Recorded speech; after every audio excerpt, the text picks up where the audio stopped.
নমস্কার বন্ধুরা, আজ আবার চলে এসেছি একটা নতুন বেড়ানোর গল্প নিয়ে। আমাদের আজকের গন্তব্য রঘুরাজপুর, উড়িষ্যার রঘুরাজপুর। এবার আমরা গেছিলাম স্কুটি নিয়ে, তাই রাস্তায় একটু জিজ্ঞেস করতে হচ্ছিল কোন দিকে যাব।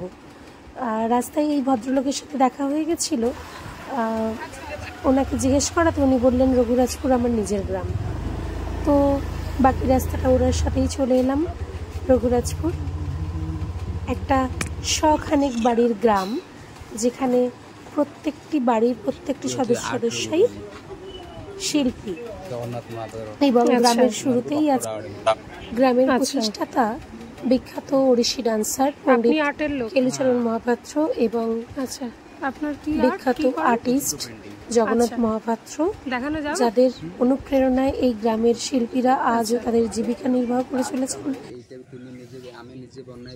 আপনার নাম? সত্যনারায়ণ স্বামী। আচ্ছা, গ্রামের শুরুতেই রাম লক্ষ্মণ সীতার একটি সুন্দর পটচিত্র এবং আই লাভ রঘুরাজপুর লেখা ছিল। হ্যাঁ, এই জন্য আমি ওড়িশা সরকার পত্র লিখিলে কি সপোর্ট করো, আমার কিছু প্রমোট হয়। আচ্ছা, এই জন্য বলে নিজের দিবার মধ্যে নিজে আঁকা করো, আমি কিছু টাকা পয়সা দিই। আচ্ছা আচ্ছা, ফুলফিল হয়ে গেলে। আচ্ছা, শুনলেন কোভিডের সময় থেকে এই রঘুরাজপুরের নাম ছড়িয়ে পড়ছে। এখানকার শিল্পীরা পেটের দায়েই গেছিলেন, সরকারের দ্বারস্থ হয়েছিলেন। সরকারিভাবেই তখন এই গ্রামটিকে প্রমোট করা হয় এবং প্রত্যেকটি বাড়ির দেওয়ালে দেওয়ালে আঁকা তাদের পটচিত্র, ট্রাইবাল আর্ট, এবং প্রত্যেকটি বাড়ির সদস্যরা বসে করে চলেছেন তাদের নিখুঁত হাতের কাজ।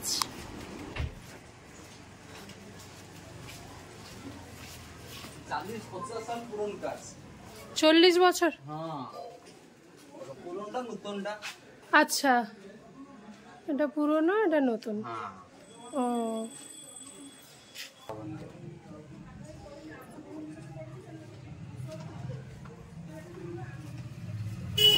এখানে দেখছেন নতুন আর পুরনো পটচিত্রের কাজের মেলবন্ধন।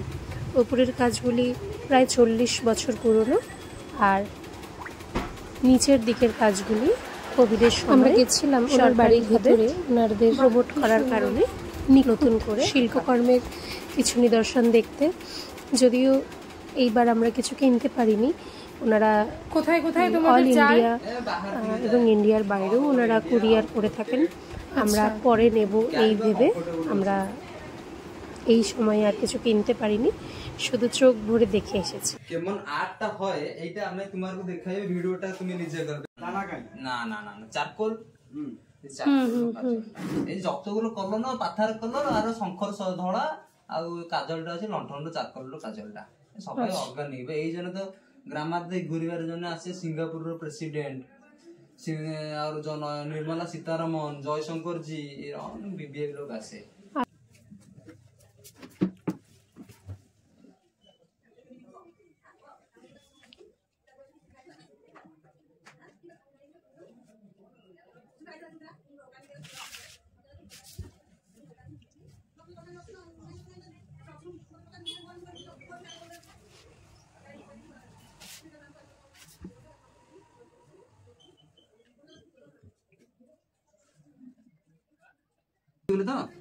সরকার বললে আমি কোভিড টাকা পয়সা দিয়ে খরচ করবে, কারণ আমি টোটাল ডিপেন্ড করে টুরিস্ট উপর।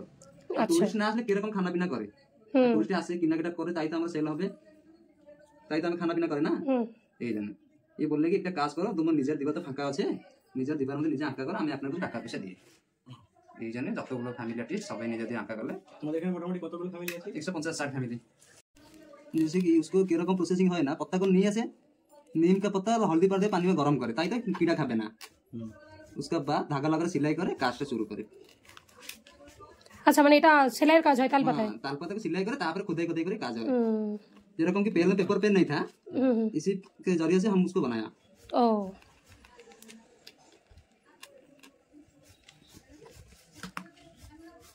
পাতার উপরে পানি লাগাতে কিছু খারাপ হবে না, लेकिन कैनवास पर पानी पड़ जाए पूरा खराब হবে। कैनवासটা পুরো অর্গানিক। ও, কি সরলভাবে উনি বলে গেলেন যে টুরিস্টের উপরে ওনাদের পেট চলে, ওনাদের টুরিস্ট না এলে খাওয়া দাওয়া ভালোভাবে জোটে। যাই হোক, উনি কি সুন্দরভাবে ওনার শিল্পকর্ম কীভাবে হয় সেটাও দেখাচ্ছিলেন। পটচিত্র বেশিরভাগ হয় তালপাতার উপরে, এবং ওই তালপাতার উপরে কীভাবে কাজটা হয় সেটাই উনি এখন দেখাচ্ছিলেন। এই যে একটু আগে উনি দেখালেন তালপাতার উপরে কেমন খোদাই করার পরে তারপর রং দিয়ে সেটা মুছে দিলে সেইভাবে হয়। ঠিক এই অতটাই পরিশ্রম করে এত বড় এই নিখুঁত কাজটা ওনারা করেছেন। সত্যি মূল্য দিয়ে বোধহয় এই শিল্পকর্মের বিচার করা অসম্ভব। ওহো, অ্যাকচুয়ালি আমার যে পেইন্টিংটা আছে না সবাই সাইজ সেম, ডিটেইলিং কমনেসা। ওহো, ভেতরে ডিটেইলিং কাজ আছে পুরো।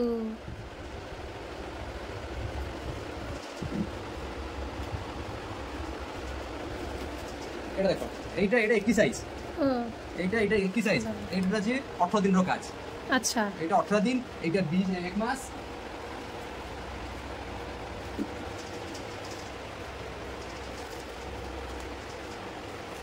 আচ্ছা, এইগুলো শাড়ি বা কুর্তি, যদিও ভিডিও হয়ে যাচ্ছে অনেক বড়, তাও চেষ্টা করছি আনকাট রাখার, না হলে বুঝতে অসুবিধে হবে।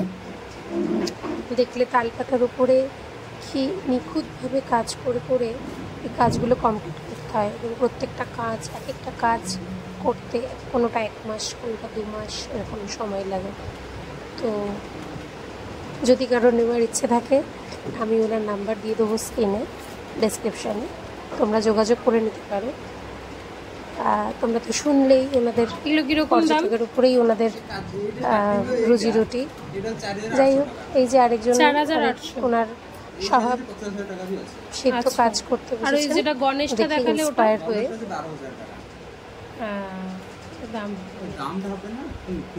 সেই কি করে ফেলে দেওয়া হয়, ফেলে দিয়ে আমার মাল স্টক করে, কারণ আমি ওনার উপর ক্যানভাস বানাই। এটা দেখতে নেই, এটা যে তিনটা পুরন কটন শাড়ি। আচ্ছা, কাপড় যে আছে পুরন হবে, নয়া হবে না। তেঁতুল খায়, তেঁতুলের বীজটা তুমি কি করে ফেলে দিই। আমার মাল ওনার স্টক রাখে, কারণ আমি ওনার গমটা বানাই, গ্লুটা বানাই। আচ্ছা, ওটা দিয়ে আঠাটা বানানো।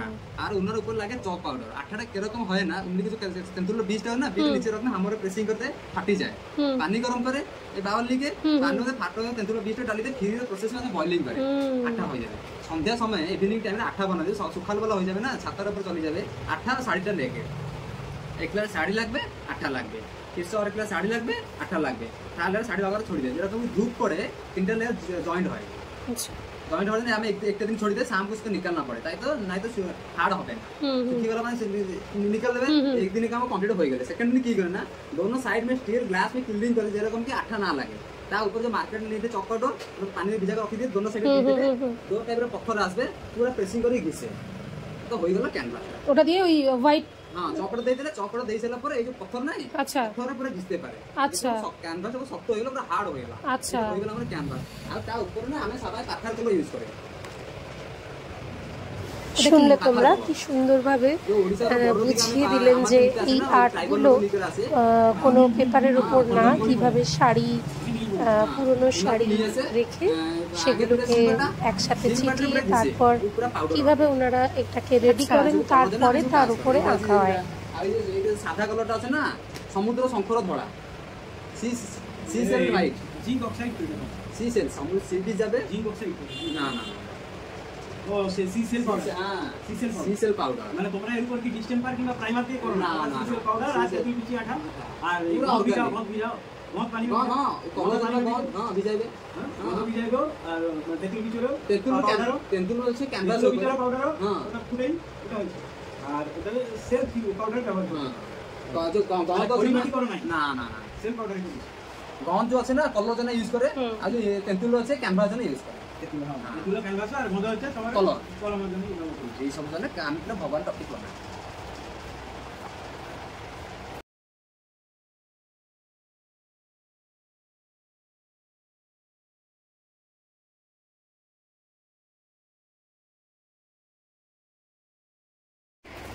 নিয়ে আসার থেকে ও আমাদের ভীষণ মনোযোগ সহকারে ওদের এই হাতের কাজগুলো দেখাচ্ছিল, ভীষণ আগ্রহ নিয়ে দেখাচ্ছিল। হয়তো বা আশায় যে আমরা হয়তো কিছু কিনবো, কিন্তু বিশ্বাস করো আমরা সেইভাবে প্রিপেয়ার হয়ে যাইনি। আর ওদের হাতের কাজের মূল্য দিয়ে বোধহয় বিচার করা যাবে না ওদের হাতের কাজ, তাই আমরা চেষ্টাও করিনি।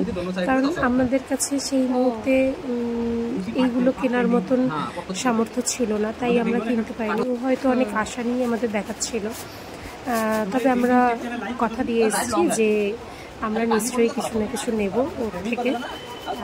বা ও বললো ঠিক আছে দিদি, নিলেও হবে না নিলেও হবে, কিন্তু তুমি আমার ভিডিও করছো, আমার পৌঁছাতে হবে, তাতে যদি কারোর ভালো লেগে তারা নেয়।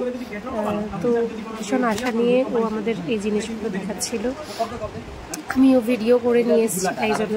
আচ্ছা, তোমাদের কারোর যদি ভালো লেগে থাকে তাহলে অবশ্যই ওকে যোগাযোগ করো। পরবর্তী ক্লিপিংসে ওর ফোন নাম্বার ও নিজে মুখে বলছে, তোমরা চাইলে ওকে কন্ট্যাক্ট করতে পারো, আমিও ডেসক্রিপশনে ওর নাম্বার দিয়ে দেবো। তবে রঘুরাজপুরের এইটুকু ভিডিওতে কিচ্ছু বুঝতে পারবে না, জাস্ট আমি একজনের বাড়িতে ভিডিও করেছি, এরকম প্রচুর বাড়িতে আমরা ঘুরেছি। রঘুরাজপুরে আমাদের অনেকক্ষণ টাইম লেগে গেছিল ঘুরতে, ওইটুকু জায়গা ঘুরতে আমরা অনেকক্ষণ টাইম দিয়েছিলাম, কারণ দেখা শেষ হচ্ছিল না। এত সুন্দর, এত অদ্ভুত, অপূর্ব সমস্ত কিছু, আমরা চোখ ফেরাতে পারছিলাম না, মনে হচ্ছিল স্বর্গে চলে এসেছি। যাই হোক, ওনারা কিন্তু শাড়ি বা ওড়না বা পাঞ্জাবির ওপরেও কাজ করেন, এই যে শাড়ি দেখাচ্ছেন ওনারা, তবে হাতের কাজ একটু দাম বেশি পড়ে। তোমরা চাইলে ওদের সাথে কন্ট্যাক্ট করে নিতে পারো। আবারও বললাম, এই ভাইয়ের ভিডিও দিয়েই আজকের ভিডিও আমি শেষ করছি। পরবর্তী ভিডিওতে বাকি রঘুরাজপুরের গল্প থাকবে, অবশ্যই সবাই দেখো, সঙ্গে থেকো, ভালো থেকো, সুস্থ থেকো আর ঘুরতে থেকো। বলো 6371618633